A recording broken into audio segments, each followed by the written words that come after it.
Perkenalkan, nama saya Karla Vanda Sukmawati dari C22. Di sini, saya akan menjelaskan bagaimana cara pendirian koperasi dan pembubaran koperasi. Yang pertama, Akta Pendirian Koperasi. Surat keterangan tentang pendirian sesuatu koperasi yang berisi pernyataan dari para kuasa, pendiri yang ditunjuk, dan diberi kuasa dalam suatu rapat pembentukan koperasi untuk menandatangani anggaran dasar pada saat pembentukan koperasi. Yang kedua, pendiri, orang-orang atau badan hukum koperasi yang berniat dan bersepakat untuk membentuk koperasi, memenuhi syarat keanggotaan, dan menyatakan diri menjadi anggota serta hadir dalam rapat pembentukan. Yang ketiga, kuasa pendiri, beberapa orang di antara pendiri yang diberi kuasa oleh para pendiri untuk menandatangani akta pendirian dan sekaligus ditunjuk untuk pertama kalinya sebagai pengurus koperasi. Syarat-syarat pembentukan koperasi. Yang pertama, koperasi primer dibentuk dan didirikan oleh sekurang-kurangnya 20 orang yang mempunyai kegiatan dan kepentingan ekonomi yang sama. Yang kedua, pendiri koperasi adalah warga negara Indonesia, cakap secara hukum, dan maupun melakukan perbuatan hukum. Yang ketiga, usaha yang akan dilaksanakan oleh koperasi harus layak secara ekonomi, dikelola secara efisien. Lalu yang keempat, modal sendiri harus cukup tersedia. Yang kelima, memiliki tenaga terampil dan mampu untuk mengelola koperasi. Tahap pertama yaitu persiapan pendirian koperasi dengan meminta bantuan kepada Dinas Koperasi dan UKM untuk melakukan penyuluhan dan pelatihan perkoperasian. Selanjutnya, para pendiri sebaiknya membentuk panitia persiapan pembentukan koperasi. Tahap rapat pembentukan koperasi. Rapat pembentukan koperasi harus dihadiri oleh 20 orang calon anggota sebagai syarat sahnya pembentukan koperasi primer. Selain itu, pejabat desa dan pejabat dinas koperasi dan UKM dapat diminta hadir untuk membantu kelancaran jalannya rapat dan memberikan petunjuk-petunjuk seperlunya. Tahap pengesahan badan hukum. Yang pertama, para pendiri koperasi mengajukan permohonan pengesahan akta pendirian secara tertulis kepada Kepala Dinas Koperasi dan Usaha Kecil Menengah.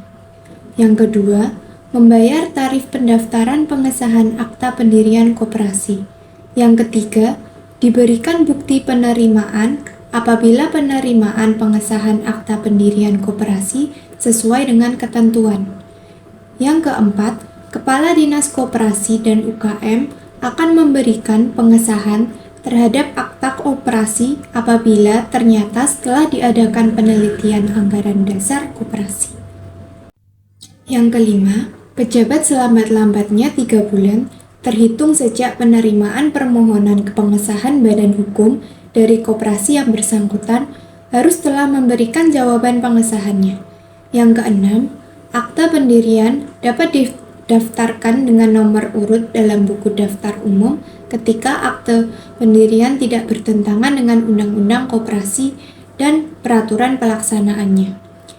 Yang ketujuh, tanggal pendaftaran akte pendirian berlaku sebagai tanggal sesuai berdirinya koperasi yang mempunyai badan hukum. Kemudian, penjabat mengumumkan pengesahan akta pendirian di dalam Berita Negara Republik Indonesia. 8. Buku daftar umum serta akte-akte salinan atau petikan ART atau AD koperasi dapat diperoleh oleh pengurus koperasi dengan mengganti biaya fotokopi dan harus dilegalisir pejabat koperasi yang bersangkutan.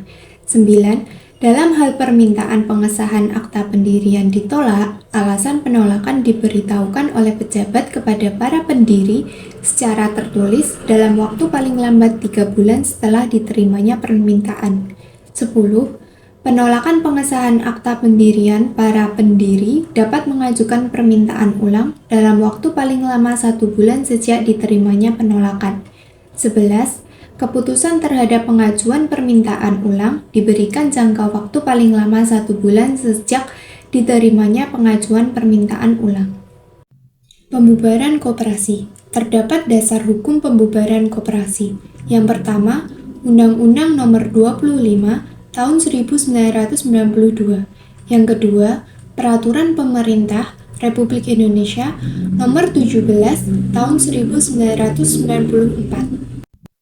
Pembubaran dapat dilakukan berdasarkan keputusan rapat anggota, keputusan pemerintah.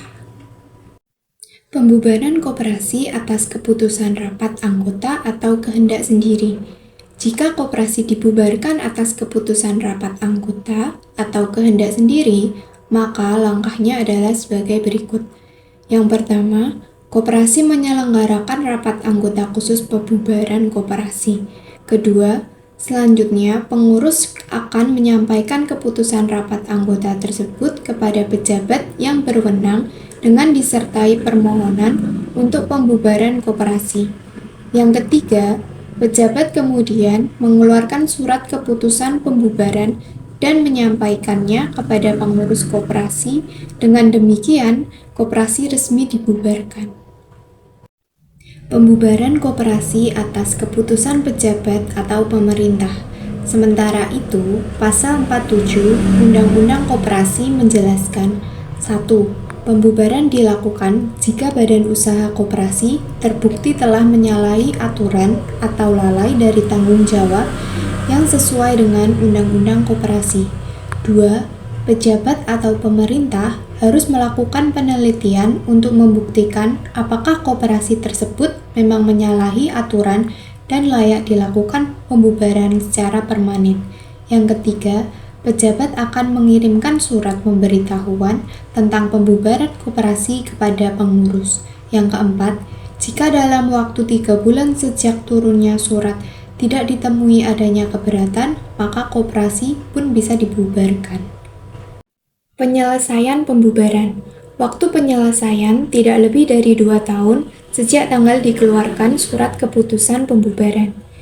Yang kedua, tim penyelesai terdiri dari pejabat departemen atau dinas koperasi, anggota koperasi yang belum pernah menjadi pengurus, instansi lain yang terkait.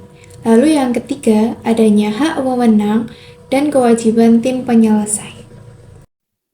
Sekian dari saya, terima kasih.